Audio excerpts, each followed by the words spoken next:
Yaqut xanım, ultrasəs müayinələri zamanı dölün genetik problemləri, məsələn Down sindromu kimi xəstəliklərin diaqnozu nə dərəcədə dəqiq ola bilir? Deməli, ultrasəs müayinəsi ilə Down və ona bənzər xromosom xəstəliklərini çalışırıq ki, təsbit edək. Lakin ultrasəs müayinəsi ilə genetik xəstəliklərin 100% diaqnozu qoyula bilməz.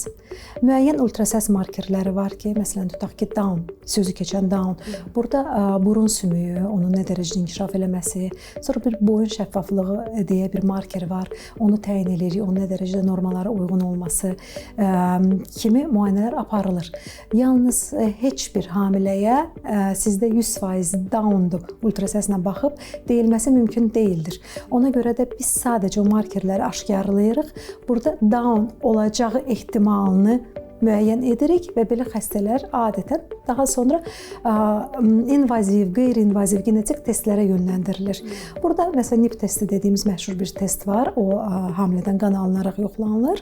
Bunun daha dəqiqi isə amniosentez, yəni döl yanı mayenin ginekoloq tərəfindən alınaraq genetik müayinəyə göndərilməsidir ki, bu artıq bu tam dəqiqliyi ilə olub-olmadığını təsdiqləyə bilir.